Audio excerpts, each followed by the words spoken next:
Friday update, May 20th.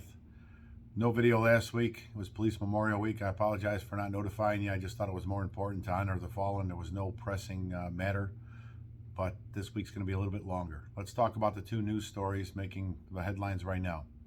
Yesterday, state in Chicago. 2 dead, 10 shot. Downtown is just not any place somebody should be visiting after dark, sometimes even in the daylight. There is just a mindset of we are going to do whatever we want to do, whenever we want to do it, and wherever we want to do it, permeating through this city. This mayor has no plan. This superintendent has absolutely no plan but to just use stupid excuses like it's because of the amount of guns in this city that the shooting at State in Chicago happened last night. No, it was because a gunman didn't give a damn who got hit with the bullets and just started spraying bullets everywhere. That's why the shooting occurred last night. The gun was secondary to the intent and lack of concern of life and death for an average human being by the offender. That's why it happened. The mayor is pathetic. She is weak. She is afraid to speak truth because it's election season and she doesn't want to piss off voters. Shame on her. Just disgusting. And if that's not enough, she talks about independence. Well, there was a shooting at Chicago and Cicero involving one of our own 2 nights ago. And the mayor already reached out to the superintendent and Andrea Kirsten at COPA. COPA is supposed to be an independent civilian investigative agency, but the mayor already weighed in on this. What do you think that means for this officer? Not only that, but then Superintendent Brown yesterday, with his pathetic leadership, didn't provide any cover for the officer, refused to go into depth even a little bit and provide some explanation and some context to the shooting to the media. All he did was leave the officer hang out to dry. Shame on him. Eric Winstrom, on the other hand, who left this department for greener pastures and got sick of what he saw, stood in front of the media and did the right thing on behalf of his officer in Michigan, only weeks on the job, with a much more controversial shooting to many people, even though that was a good shoot too. But at least he stood there, did the right thing, and explained why his officer took the actions they took. Brown refused to do that. He literally left the officer out to dry. So I'm going to give a little context to the shooting on Cicero and Chicago Avenue. The superintendent talked about Air One and the fact that PH1 was following this car and giving the location to the ground units for a long time, over 20 minutes. At some point, the offender who was ended up getting shot was the original driver of the vehicle. They had swapped positions. And then he ended up bailing out of the car prior to getting shot. Now, this chase, as I said, went on for over 20 minutes. And it wasn't even a chase. It was more of an air following, just calling out different units trying to stop this vehicle at any given time. But the responding units knew one thing. That car was stolen. The offenders in there were basically possession of a stolen motor vehicle. And that vehicle was used in an armed hijacking with a kidnapping with a 3-year-old in the back seat a couple days prior. That's what they knew. Armed offenders were in that car a couple days ago and stole a vehicle from a mother. Period.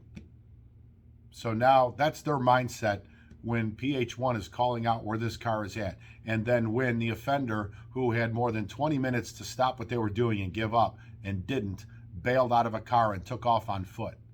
And what the superintendent didn't want to tell anybody yesterday is as that offender ran and turned around in the gas station, he had his phone in his hand.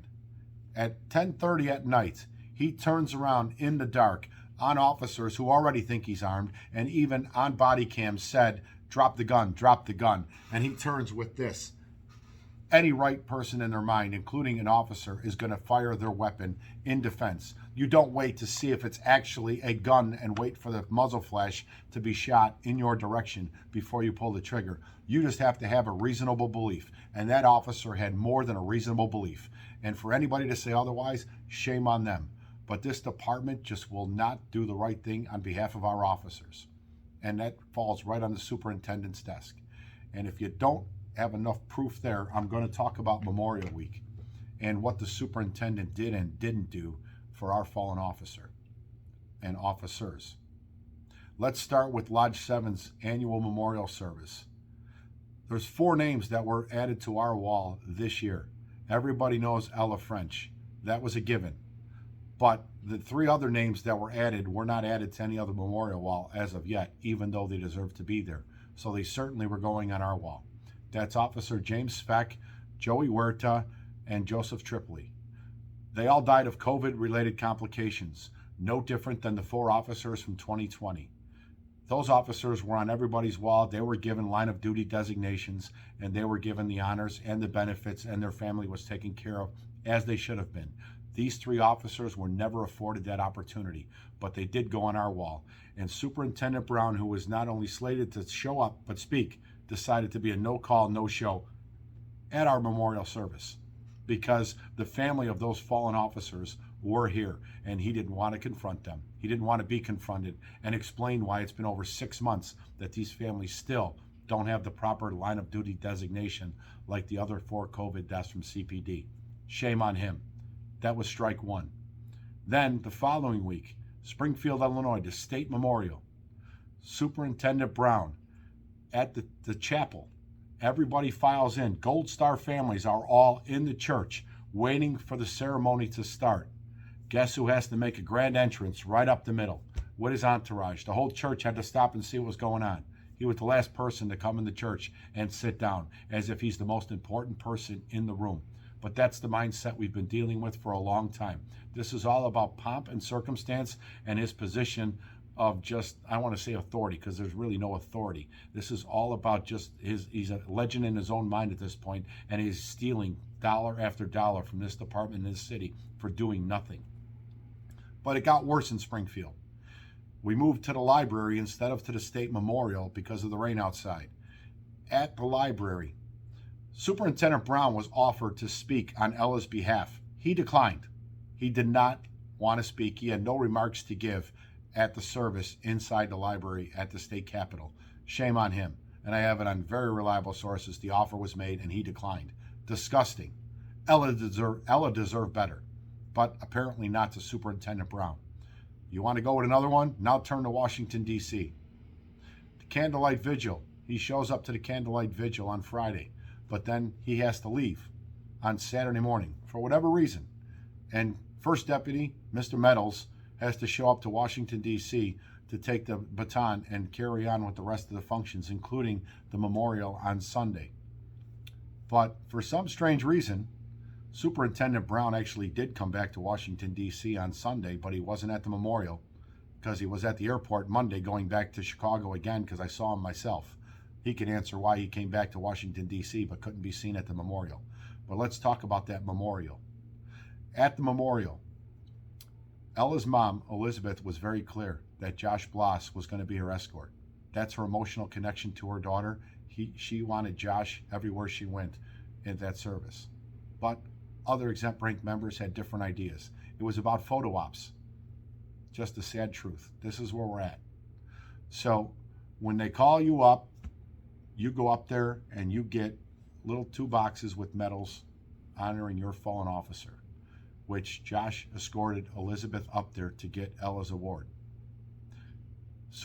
First Deputy Carter and Commander Brian Spraney saw fit that they had to go up there with him. It was about them. They had to be in the picture. Heaven forbid they just sat there and let Elizabeth go up there with Josh, who was her chosen person to escort her through this whole process.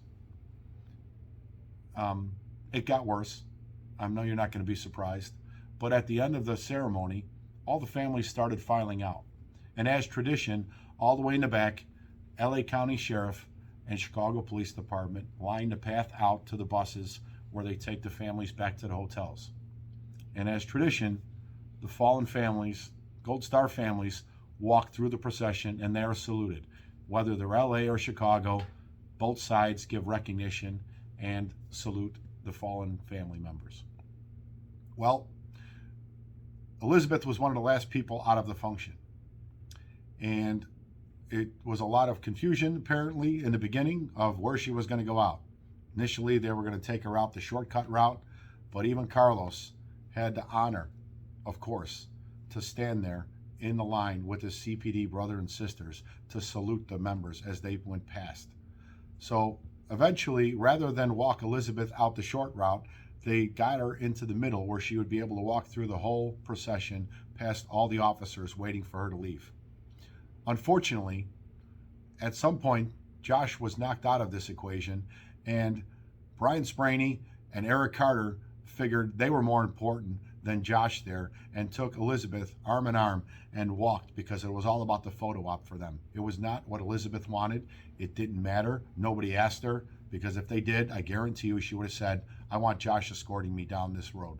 But that didn't happen. This is the department that we sadly are dealing with right now. We got 9 more months of this miserable mayor and this useless superintendent and administration all the way around. We're not going to stop punching, and I can tell you, we're going to do everything we can to make sure the narrative is told for this officer and every one of our members who fight the fight, even in this miserable city that has no respect from the top down for its officers. There's some exceptions to that, but there's not many. But we're going to keep continuing to do the right thing. There's a lot of citizens in this city that we know respect and honor the police and appreciate the police. But sadly, there's not many at 35th in Michigan, and there's even fewer at City Hall. With that, have a safe weekend. We will be out with the food trailer over the next Memorial Day deployment. Take care.